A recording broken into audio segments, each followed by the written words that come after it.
Children, good morning. Today, now we will talking about the subcoordinate codes, district code, okay, and what are the qualifications of district code, district judge, okay, and district judge के बारे में भी देखेंगे. अभी तक हमने देखा supreme court, high court and judicial department जो था उनके बारे में देखा हमने. ओके, तो now let me start. Under the guidance and the supervision of the High Court of any state, there are district and taluka court, fast track court, POTA court, tribunal, and certain special court. Each state is divided into a administrative unit called district, consisting of a civil court, criminal court, and revenue court. आप देखेंगे कि सब coordinate code होते हैं वो district level पे उनको divide कर दिया गया है और उनको डिपार्टमेंट वाइज मतलब सेपरेटली कर दिया है. जैसे इसमें आप देखेंगे कि सिविल कोर्ट है, क्रिमिनल कोर्ट है, आपका रेवेन्यू कोर्ट है. ओके, तो इस तरीके से जो केसेस होते हैं उन वो उन्हीं डिपार्टमेंट के अकॉर्डिंग मतलब क्या किए जाते हैं, उनकी सुनवाई की जाती है. जैसे रेवेन्यू से रिलेटेड जो भी होते हैं तो वो रेवेन्यू कोर्ट्स होते हैं, क्रिमिनल से केसेस क्रिमिनल और सिविल केसेस तो सिविल कोर्ट्स में. तो इस तरीके से उन्होंने इनको डिवाइड किया. तो वो उनको हम क्या कहते हैं, सब कोऑर्डिनेट कोर्ट्स में बोला जाता है. ओके, यानी कि डिस्ट्रिक्ट और तालुका कोर्ट्स में जनरली देखने को मिलते हैं. ओके, जो ये सारे वर्क करते हैं यानी कि taluka criminal criminal code, civil code and revenue code, वो किसकी गाइडलाइन या किसकी गाइडेंस पे करते हैं, वो हाई कोर्ट की गाइडेंस पे वर्क करते हैं. ओके, जैसे कोई एडमिनिस्ट्रेशन होता है, फॉर एग्जांपल हम अगर बात करें तो भाई जो ऑफिसर होता है उसकी हमको सुनना पड़ता है, यानी हायर अथॉरिटी होती है. वैसे ही सब कोऑर्डिनेट कोर्ट्स होते हैं उससे ऊपर किसका वो होता है, हाई कोर्ट, और हाई कोर्ट से ऊपर सुप्रीम कोर्ट. तो हाई कोर्ट भी इंडिया में है तो हाई कोर्ट्स भी किसकी बात मानेंगे, सुप्रीम कोर्ट की, क्योंकि सुप्रीम कोर्ट सुप्रीम है, सबसे बड़ा है. ओके, तो क्योंकि स्टेट में देखें तो हाई कोर्ट के ऊपर भी एक अथॉरिटी है सबसे बड़ी, उसके ऊपर भी, तो वो है सुप्रीम कोर्ट. नाउ डिस्ट्रिक्ट जज, the appointment and the provision of any individual to the post of A district जज is done by the governor of the respective states in consultations with the high court of that state. It means जो district जज होता है उसको appoint करने का किसका काम होता है, गवर्नर का काम होता है. वही उसको जो है एक तरीके से क्या करता है, मतलब एक्चुअली में मतलब अपॉइंट करना इनडायरेक्ट वे में अपॉइंट, मतलब डायरेक्टली अपॉइंट वो कर रहे हैं, लेकिन इनडायरेक्ट वे में अगर हम बात करें तो जो जितने भी हाई कोर्ट के जो जजेस होते हैं उनको अपॉइंट कौन करता है, मतलब कौन किसकी सिफारिश पे, जो प्रेसिडेंट होता है उसकी सिफारिश पे, मतलब प्रेसिडेंट क्या करता है, मतलब जितने भी हाई कोर्ट होते हैं उनके जजेस के लिए किससे कंसर्न करता है, चीफ जस्टिस ऑफ इंडिया जो होता है उससे कंसर्न करके और अपॉइंट करता है. लेकिन उनको जो शपथ दिलाने का काम कौन करता है, गवर्नर करता है. क्योंकि स्टेट में जो होता है सबसे, जैसे सेंट्रल गवर्नमेंट में प्रेसिडेंट होता है वैसे स्टेट गवर्नमेंट में कौन होता है, गवर्नर होता है. ओके, जैसे अगर मान लीजिए हम चीफ जस्टिस ऑफ इंडिया की बात करें, जो सुप्रीम कोर्ट का चीफ जस्टिस ऑफ इंडिया है ना, तो सुप्रीम कोर्ट के जज होता है उसको जिस कौन मतलब अपॉइंट करता है, प्रेसिडेंट अपॉइंट करता है. ओके, है ना. वैसे ही यहाँ पे मतलब शपथ कौन दिला रहा है, वहाँ प्रेसिडेंट. वैसे सेंट्रल की बात कर रहे हैं. और वैसे ही अगर स्टेट में देखें तो स्टेट में कौन शपथ दिला रहा है, गवर्नर, तो उसको अपॉइंट कौन कर रहा है, गवर्नर. ओके, तो उसको याद रखिएगा, थोड़ा सा कंफ्यूज नहीं होना. नाउ क्वालिफिकेशंस देखते हैं. A person being appointed as a district जज should be a citizen of India, यानी कि जो जज होता है डिस्ट्रिक्ट जज उसको अपॉइंट किया जाता है ना.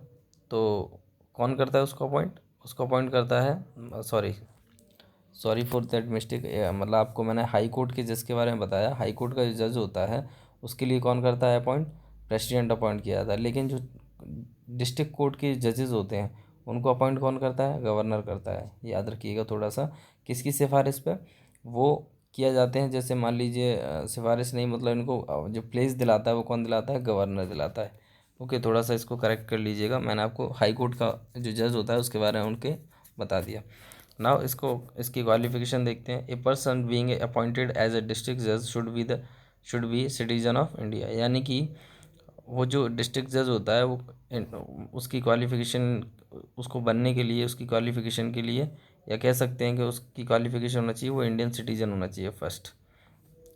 Should possess a practice as an advocate for at least 7 year, यानी कि उसको, उसके पास क्या और होना चाहिए, उसको एडवोकेट का 7 ईयर का क्या होना चाहिए, प्रैक्टिस होना चाहिए। An officer in the judiciary of either the state or the central government to is eligible to the appointed as the judge of the district court, यानी कि उसके पास भी पावर होता है, जुडिकली ऑफिसर होता है, वो भी कहीं ना कहीं सेंट्रल और स्टेट गवर्नमेंट द्वारा भी एलिजिबल मतलब अपॉइंटेड किया जाता है, मतलब उसके मतलब उसकी सिफारिश पे भी। ऑल द अदर जजेस other than the district judges are appointed by the governor of the high court is the consultations with the state public service commission is accordance with the rule formed by the constitution। मैं आपको एक मतलब बता देता हूँ। देखिए, जो district जजेस होते हैं वो गवर्नर द्वारा अपॉइंट किए जाते हैं। Okay, first thing. सेकंड, दूसरा चीज़ इसमें दिया क्वालिफिकेशन है, वो इंडियन सिटीजन्स होना चाहिए और उसको एटलीस्ट 7 ईयर का एक्सपीरियंस, इट मीन्स प्रैक्टिस होना चाहिए as advocate. Okay. Third one, जो आप देखेंगे कि स्टेट गवर्नमेंट द्वारा डायरेक्टली एक पीसीएस एग्ज़ाम्स कंडक्ट कराए जाते हैं, उनके द्वारा भी इनका अपॉइंटमेंट डायरेक्टली किया जाता है, मतलब वो एग्ज़ाम क्वालिफाइड करके उसको हम बोलते हैं, जैसे स्टेट पीएससी जो होता है, जैसे मध्य प्रदेश में देखें, गुजरात में देखें या उत्तर प्रदेश में, तो हर स्टेट्स में जो है जो पीसीएस एग्ज़ाम होते हैं, यानी पीएससी जो एग्ज़ाम्स होते हैं, उनके थ्रू डायरेक्टली इनका रिक्रूटमेंट भी किया जाता है। किनका? जजेस का, डिस्ट्रिक्ट जजेस का। वो जैसे मान लीजिए आप देखेंगे कि यूपीएससी एग्ज़ाम कंडक्ट कराया जाता है। ओके, तो उसमें क्वालिफाइड पर्सन्स आईएएस ऑफिसर बनते हैं, यानी कि कलेक्टर बनते हैं डायरेक्टली, है ना, एग्ज़ाम क्वालिफाइड करके। वैसे ही एमपी मतलब ये जो स्टेट पीएससी जो एग्ज़ाम्स होते हैं, उनको क्वालिफाइड करने के बाद डायरेक्टली अपॉइंट कौन किए जाते हैं? डिस्ट्रिक्ट जजेस भी अपॉइंट किए जाते हैं। द जजेस who handles the civil suits is called the district judges, and the judge who handle the criminal cases is called the session जज। यानी कि जो जज होते हैं, यानी कि सिविल केसेस को जो हैंडल कर रहे होते हैं, उनको डिस्ट्रिक्ट जजेस एंड ओके, और जो ऐसे जज मतलब ऐसे क्रिमिनल केसेस को हैंडल करने वाले उनको सेशन जज कहा जाता है। ये district court hears the petitions petition sorry petitions challenging the judgment of the lower lawyer court under it lower court under it. All the civil suits of rupees 1 lakh or more, either by the government or against the government, are carried out in the district civil court. The judge of the district court has the power to run the cases of the marriage, divorces, alimony, reform, and the cases of the parental custody. Okay, तो इसमें जो उन्होंने बताने की कोशिश की गई है कि जैसे जजेस होते हैं, जैसे क्रिमिनल है, सिविल जजेस होते हैं, ओके, इस तरीके से, और कुछ क्राइटेरियाज भी होते हैं। जैसे मान लीजिए हम कोई केस है, सपोजेड को कंप्लेन करना है या रुपीज़ को लेकर के, तो जैसे मान लीजिए 10,000 के लिए हम सीधा डायरेक्ट सुप्रीम कोर्ट नहीं जा सकते। अगर वो एक बात अलग होती है कि हम पहले, एक स्टेज होती है कि हम पहले सब कोऑर्डिनेट कोर्ट्स में याचिका दायर करेंगे या मतलब केसेस करेंगे, देन उसके बाद अगर वहाँ सुनवाई नहीं होती है तो हम लोग कहाँ जाएंगे? हाई कोर्ट जाएंगे, देन उसके बाद सुप्रीम कोर्ट जा सकते हैं, बट डायरेक्टली सुप्रीम कोर्ट नहीं जा सकते। लेकिन कुछ ऐसी केसेस होते हैं या कुछ ऐसी चीज़ें होती हैं, जैसे उसमें एक क्राइटेरिया दिया हुआ है रुपीज़ वाला, जैसे अगर बहुत ज़्यादा अमाउंट है, 5 करोड़, 2 करोड़ या 1 करोड़, तो डायरेक्टली सुप्रीम कोर्ट जा सकते हैं, हाई कोर्ट जा सकते हैं। ओके, लेकिन 1,000 10,000 के लिए डायरेक्टली सुप्रीम कोर्ट नहीं जा सकते, क्योंकि वो एक स्टेज के बेसिस पर उन्होंने रिफॉर्म किया गया है। ओके, और डिस्ट्रिक्ट कोर्ट के पास ऐसे कई पावर्स भी हैं, जैसे मैरिज, डिवोर्सेस, एलिनोमी और रिफॉर्म जैसे इन केसेस को भी कहीं ना कहीं क्या करता है? हैंडल करता है। The criminal code include session court, first class judicial magistrate court, second class judicial magistrate court, third मतलब कोर्ट, एंड मामल मामला मामलतल मामलतलदार, and the executive magistrate court, These courts have the power to give the punishment of enforcement imprisonment running from 3 to 10 years and the penalty up to rupees 5,000 or more. In cases of the murder, the court can give the capital punishment if lifetime punishment and life sentences. It means इसमें जो देखिए आप इसमें जो बताने की कोशिश की गई है, ये बताने की मतलब कोशिश की जा रही है कि जो क्रिमिनल कोर्ट्स होते हैं इनको session courts, first class courts मतलब judicial magistrate court, second class judicial magistrate court, इन जगहों पे क्या है केसेसों की सुनवाई की जाती है, यानी कि केसेस दायर किए जाते हैं तो इन जगहों पे मतलब केसेस को सॉर्ट आउट किया जाता है। ओके, और इनके पास पावर होती है पनिशमेंट देने की, आइदर 3 से 10 ईयर्स तक पेनल्टी और 5,000 रुपीज़ की पेनल्टी का। और तो और अगर मर्डर केसेस या कुछ ऐसी कंडीशन बन जाती है या कुछ ऐसे केसेस आते हैं उसमें कैपिटल पनिशमेंट देने का भी इनके पास पावर होता है। ओके, इस टाइप के पनिशमेंट भी दे सकते हैं। Apart from these in a district there are small cause court and the family court to for the case parenting pertaining to land revenue.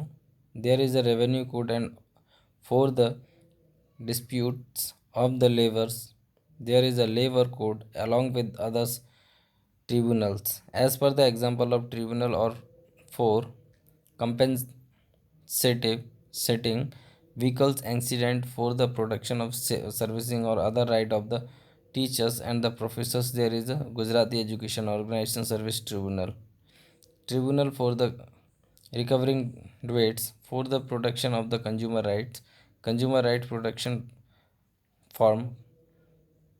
These tribunal functions like a court and help the cases whether the petitioner recover these losses and the receive the compensations. In each district there is a fast track court with the objective to run a case faster. For the hearing the cases of POTA, there are the POTA court is a Gujarat in a Gujarat. All these courts have the gathered importance by the decentralization. There the administration functioning independently, family, family and the lawfully. People have started taking all the benefit and have become awarded.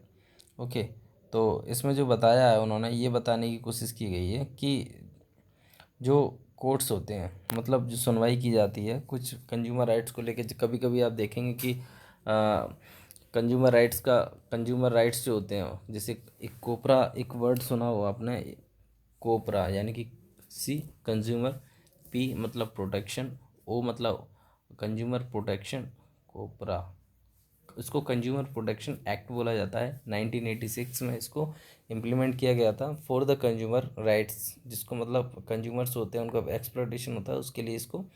तो वैसे ही मतलब कुछ persons होते हैं उनके rights होते हैं, उनको देखते हुए वो लोग अपनी मतलब कोर्ट्स के अंदर याचिका दायर कर सकते हैं।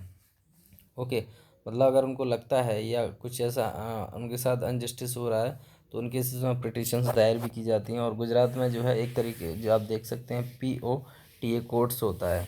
ओके, तो आपको मालूम होगा बहुत अच्छे से। और ये इंडिपेंडेंटली होती हैं, जो जुडिशरी डिपार्टमेंट पूरा होता है इंडिपेंडेंटली होता है। मैंने आपको बताया था, जैसे मान लीजिए उनके ऊपर किसी तरीके का बाहर से बाउंडेशंस नहीं होती, दबाव नहीं होता कि आप ऐसा डिसीजन दीजिए, आप ऐसा डिसीजन दे सकते हैं, ऐसा नहीं है। वो इंडिपेंडेंटली मतलब डिसीजंस दिए जाते हैं, उनके पास पावर्स होती हैं। Okay, now next one is Lok Adalat, यानी कि सबसे छोटी अदालत है ये। Gujarat state and first to the start Lok Adalat to provide the speedily and the economically justice to the poor, weak and the exploited sections of the society. Under these, the code provides the free support and the guidance through the legal aid services centers situated in Ahmedabad. Lok Adalat functioning voluntarily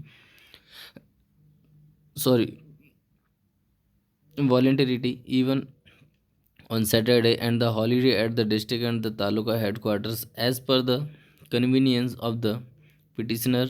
The Lok Adalat generally hear the cases of the accident and it released compositions, divorces, alimony, general debates, persons complaints, police uh, complaints, etc. Lok Adalat consist of the advocates and social workers and educationalists, reputed citizens and businessmen, police officers, insurance officers, judge and the judicial officers. Here the cases are the settled amicable, amicably, such as the both the parties are the satisfied. The cases fought fought with in the Lok Adalat are the neither won or lose nor lose. Lok Adalat save their the time and money. Many pending cases are the solved. All the judgment of the Lok Adalat are the backed by the law. Therefore the लोक अदालत have the become a centre of the attraction. It means जो लोक अदालत होती है आज के time में मतलब बहुत कम देखने को मिलते हैं, लेकिन होती हैं. जहाँ पे क्या होता है मतलब टाइमिंग का भी सेव होता है, मतलब कम टाइम में लगता है और मनी का भी खर्चा नहीं होता. ओके, उसमें क्या रहता है, उसमें ये रहता है कि जैसे मान लीजिए आपने पहले के टाइम पे सुना होगा कि लोग मतलब पंचायत करते थे. पंचायत इट मीन्स एक गाँव में बैठ करके एक जगह पे न्याय किया जाते थे, जस्टिस किए जाते थे. 5 लोग जो मिल करके, यानी कि 5 लोग जिस चीज़ का निर्णय देते थे, जिस तरफ जो भी है उनका जो डिसीजन होता था वो उसको मानना पड़ता था. तो अगर मान लीजिए इन केसेस में अगर वो अपने खुद के प्रॉब्लम सॉर्ट आउट कर लेते हैं, केसेस सॉर्ट आउट कर लेते हैं, तो उन कंडीशंस में कहीं ना कहीं उनको कोर्ट जाने की ज़रूरत नहीं पड़ेगी, पैसा खर्च करने की ज़रूरत नहीं पड़ेगी, टाइम वेस्ट करने की ज़रूरत नहीं पड़ेगी. तो ये बहुत ईजी होता है. जो जनरली क्या होता है हर मतलब देख सकते हैं कि इस चीज़ को एक्सेप्ट भी करते हैं. ऐसा नहीं है, इंडियन कॉन्स्टिट्यूशन में भी अगर कोई गाँव में पहले लोक अदालत ही चला करती थी. ओके, तो वो ये है independence of judiciary. The Indian constitution has kept the judiciary department, judiciary independent from and the fearless from the legislature and the executive for the protection of the fundamental rights of the citizens, for all the social, political, economical and equality, for the providing justice. जो जुडिकली अपना department है वो independent department है, और legislature और executive को protect करने के लिए उन फंडा मतलब दूसरा सिटीजन्स के फंडामेंटल राइट्स को बचाने के भी लिए, मतलब फंडामेंटल राइट्स हैं उनको एक्सप्लॉयटेशन ना हो, और इकोनॉमिकली एंड इक्वलिटी यानी पॉलिटिकली इकोनॉमिकली क्या हो, इक्वलिटी मतलब ये जस्टिस प्रोवाइड करते हैं. कौन? Judiciary department. The judiciary should not be the inclined or the based towards the government. The terms and the condition for the appointment of the judge and the appointment process, pay scale and transfer, promotions, retirement etc. is take care of by the executive as per the constitution provision. मतलब ये जो executive होता है वो मतलब उसके constitution के जो प्रोविजंस होते हैं उनके अकॉर्डिंग उनके पे स्किल्स, जजेस को अपॉइंट करना, उनके pay scales, transfers, promotions, okay, retirements, ये सारी चीज़ें उनके द्वारा डिसाइड की जाती हैं. Okay, the judges are the appointed for the a specific period of the time. The executive cannot be remove any of the judge due to the their will or any political pressures. It means जो executive होता है अगर एक बार जज को appoint कर दिया उसको हटाया नहीं जा सकता. ओके, किसके द्वारा? एग्जीक्यूटिव के द्वारा, और ना ही उनको कोई किसी तरीके का पॉलिटिकल दबाव बनाया नहीं जा सकता. The pay scale, the term of the services, promotions, transfer, benefits of the promotion, pensions, fund of the जजेस कैन नॉट बी अल्टरेड. मतलब ये जो ट्रांसफ़र होते हैं, benefits of promotions, pension, services या इस तरीके की पे स्किल्स हैं, इनको क्या नहीं किया जा सकता?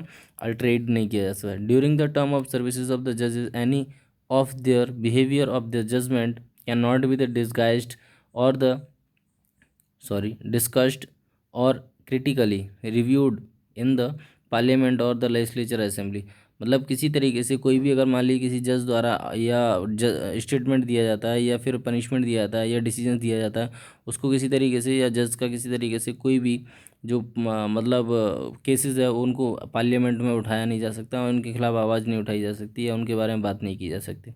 Okay, the judges after their the retirement cannot be carry out the practice and any of the court. The purpose it is not it to empower the judges or the perform their duties fearlessly. It means after the जो जज होता है after the retirement वो कहीं ना कहीं मतलब practice in any courts में भी कर सकता है, जा सकता है. ऐसा नहीं है कि वो कहीं पर भी नहीं कर सकता. ओके। और वो ऑनेस्टली फेयरलेस होते हैं और सेल्फ रिलीनियंटली होते हैं, इंडिपेंडेंटली होते हैं। Okay, clear. And the family so that family and so that the जज can be impart true transparent and the quick justice, यानी कि उनके जो जो डिसीजंस होते हैं वो जल्द फास्ट डिसीजंस होते हैं। ओके, क्विक डिसीजंस होते हैं, सही होते हैं, ट्रूली होते हैं, उन मतलब अनजस्टिस नहीं होता। Okay, clear.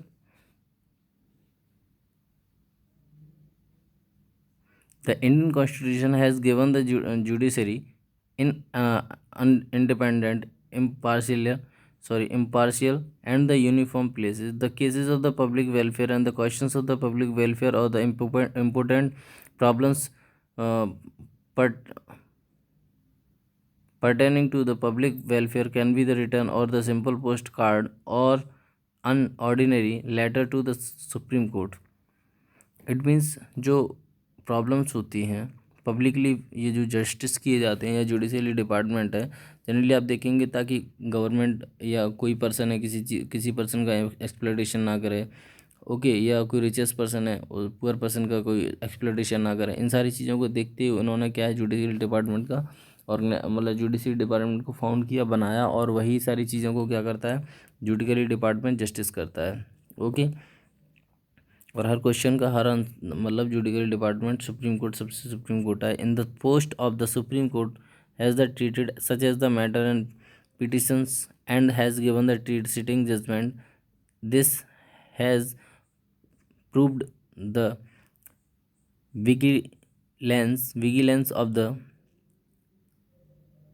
vigilance of the judiciary in the public. Okay, तो at the present there are about 3.5 crore pending cases in our judiciary, यानी कि आप देखें कि इंडिया में अभी तक जो है पेंडिंग, अभी की बात करें 3.5 करोड़ केसेस पेंडिंग पड़े हुए हैं। यानी कि आप देख सकते हैं कि इतनी बड़ी कंट्री में जो केसेस होते हैं, इतने कोर्ट्स होने के बावजूद भी या जुडिशरी डिपार्टमेंट इतना होने के बावजूद भी तब भी मतलब इतने केसेस जो है पेंडिंग पड़े हुए हैं। insufficient number of the court judges and the staff in the reason in the delay in justice, यानी कि इसका रीज़न एक ही हो सकता है, यानी कि जो रीजन्स हैं उन्होंने रीजन्स भी दिए हैं कि यानी कि इनसफिशिएंट नंबर ऑफ़ कोर्ट हैं, दूसरा जजेस भी कम है और स्टाफ भी कम ही है। इसकी वजह से जो है डिले होते हैं और केसेस कोर्ट में जस्टिस के लिए। The present central government has the undertaken the task of the reforming 1.5 thousand old and relative laws. Okay, तो सेंट्रल गवर्नमेंट द्वारा जो भी है इसमें इसके अंडर वो इसी के अंडर आते हैं। ओके, जो फंक्शनिंग जो की जाती हैं, सारी चीज़ें की जाती हैं। Now the chapter is finished, we will going to the start the exercise, the questions has given to you and just read it each and every question. I know very well that ki I hope so you understood of this chapter and complete the copy. Okay, and write the, you will try it and write, give the answers. जैसे I will totally use some questions given the hint. State the required qualifications for being appointed as the judge of the Supreme Court. तो आपको क्या करना है, यहाँ पे qualifications लिखनी है और अपॉइंटमेंट प्रोसेस के बारे में बताना है, किसकी, सुप्रीम कोर्ट के बारे में, का जो सुप्रीम कोर्ट का जो जज होता है उसके बारे में। The state powers under the original jurisdictions of the supreme court, यहाँ पे उसकी क्या बताना है आपको, पावर्स बतानी है सुप्रीम कोर्ट का। Describe the matter that out of the jurisdictions of the supreme court. Okay, explain the process of impeachment, तो इसके बारे में बताना है। Describe the powers of the high court in the criminal cases, तो आपको describe करना है पावर्स हाई कोर्ट के बारे में in criminal cases. State the required qualification of जज ऑफ द हाई कोर्ट, यहाँ पे आपको हाई कोर्ट के जज की क्वालिफिकेशंस देना लिखना है। नेम द वेरियस सबकोऑर्डिनेट्स कोर्ट, तो यहाँ पे आपको सबकोऑर्डिनेट कोर्ट के नेम लिखने हैं। ओके, तो ये तो आपके क्वेश्चंस थे। ये कुछ स्टेटमेंट दिए गए हैं जो कि स्टेटमेंट को आपको क्या करना है, एक्सप्लेन करना है। यानी कि आपको ऐसा नहीं कि बहुत लॉन्ग आंसर में लिखना है 10-20 पॉइंट्स लिख करके या फिर पूरा एक पेज, ऐसा नहीं है। जजमेंट जो स्टेटमेंट होते हैं वो 1 लाइन में भी कंप्लीट हो जाते हैं, 2 लाइन्स में भी हो जाते हैं और 1 वर्ड्स में भी हो जाते हैं कुछ। ओके, तो ये आप ट्राई करिएगा, जो भी समझ में नहीं आया मुझसे पूछ लीजिएगा। इसमें दिया गया है इंडिपेंडेंट ऑफ द जुडिशरी, इसमें शॉर्ट नोट्स लिखना है आपको। कोर्ट्स ऑफ रिकॉर्ड्स, ओके, लोक अदालत एंड पब्लिक ट्राई करिएगा। There's no internet connection right now because you're in airplane mode. Easily आप कंप्लीट कर सकते हैं। ओके, आप देख सकते हैं इसमें, और चूज़ द करेक्ट ऑप्शंस, तो इनको भी आप कंप्लीट करिएगा। जो क्वेश्चंस ना बने तो वो आप मुझसे पूछ लीजिएगा। Okay, thank you so much.